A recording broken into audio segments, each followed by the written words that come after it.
Halo Happy Investor, bertemu kembali dengan NH Korindo Sekuritas. Kali ini kita akan membahas salah satu calon emiten yang akan segera melantai di Bursa Efek Indonesia, yaitu PT Mentobi Karyatama Raya Tbk, kode sahamnya MKTR. Oke, company profile, jadi Mentobi Karyatama Raya itu merupakan perusahaan yang bergerak di bidang perdagangan minyak, kelapa sawit, serta bidang perkebunan dan pabrik kelapa sawit melalui entitas anak. Perseroan saat ini melalui entitas anaknya Mentobi Makmur Lestari telah memiliki perkebunan, kelapa sawit, dan industri pengolahannya. Adapun areal perkebunan berlokasi di Desa Kujan dan Guci, Kecamatan Bulik, Kabupaten Lamandau, Provinsi Kalimantan Tengah dengan luas area sesuai izin lokasi seluas 12.000 hektar.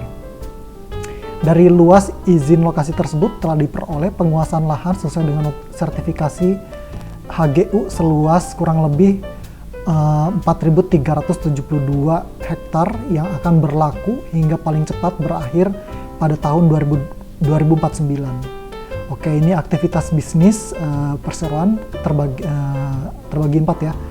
Mentobi Makmur Lestari menjalankan kegiatan pembibitan dan pengolahan perkebunan berkualitas. Yang kedua, Mentobi Hijau Lestari memiliki usaha utama dalam penyediaan jasa dan layanan integrasi. Ketiga, Mentobi Transitian Raya memiliki usaha utama dalam penyediaan layanan transportasi dan alat berat. Yang terakhir, yang keempat, Mentobi Agro Raya memiliki usaha utama pembibitan benih sawit bersertifikasi. Struktur IPO menawarkan sebanyak 2.500 juta lembar saham. Presentasi IPO 20,83% dari modal ditempatkan investor penuh setelah penawaran umum. Nilai nominalnya itu Rp10 per lembar, harga penawaran Rp100 hingga Rp150 per lembar. Dari sini kita bisa dapatkan nilai IPO maksimal Rp375 miliar dan penjamin emisi PT Danatama Makmur Sekuritas.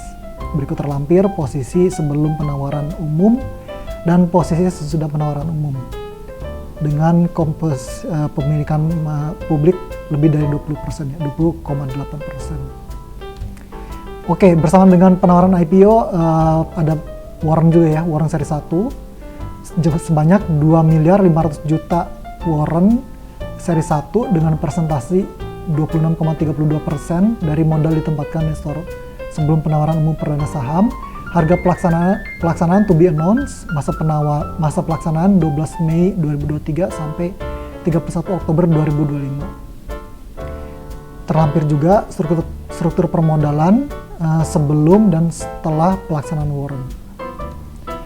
Jadwal IPO masa penawaran awal 17 sampai 24 Oktober, efektifnya 27 Oktober, masa penawaran umum 28 Oktober sampai 2 November, penjatahan 2 November, distribusi saham 3 November, dan diakhiri pada pencatatan pada Bursa Efek Indonesia pada 4 November 2022. Rencana penggunaan dana hasil IPO lebih dari 95% itu digunakan untuk penyertaan saham pada anak usaha, yaitu Mentobi Hijau Lestari, Mentobi Agro Raya, Mentobi Transitian Raya, dan terakhir Mentobi Makmur Lestari. Terbesar pada Mentobi Makmur Lestari. Sementara sisanya di bawah 5% itu untuk modal kerja perseroan meliputi pembiayaan kegiatan operasional perseroan dan pembelian tandan buah segar dari pihak ketiga. Keunggulan kompetitif perseroan itu pertumbuhan produksi didukung oleh profil tanaman yang masih muda, luas lahan belum tertanam untuk mendukung penanaman baru, margin yang tinggi didukung oleh hasil produksi tinggi, lokasi strategis dan metode penanaman yang baik, logistiknya efisien, dan didukung oleh manajemen perkebunan dan best agronomic practice. Risiko faktor, kita masuk ke risiko utama, itu risiko fluktuasi harga pasar minyak kelapa sawit dan minyak inti kelapa sawit. Adapun risiko usaha, 3 diantaranya yaitu risiko perubahan cuaca, risiko pasokan bahan baku, risiko persaingan usaha. Sementara untuk risiko umum itu risiko kondisi perekonomian secara makro, risiko terkait kredit perseroan, risiko bencana alam dan kejadian di luar kendali, dan yang terakhir risiko bagi investor yaitu risiko atau fluktuasi harga saham perseroan, risiko atas likuiditas saham, dan risiko atas pembagian dividen. Key financial highlight, ikhtisar neraca keuangan, ini data per 31 Maret 2022, current rasionya sebesar 88,12%, liabilitas per aset 0,69 kali, liabilitas per ekuitas 2,23 kali, interest coverage 312,11%, DSCR 25,34%. Sementara untuk ikhtisar laporan laba rugi sama data per 31 Maret 2022, gross profit marginnya 13,46%, net profit margin 4,49%, return on asset 1,47%, return on equitas 4,73%, revenue growth 104,08%, gross profit growth itu tekanan ya 51,71%. Oke, demikian untuk presentasi calon emiten kali ini. Terima kasih.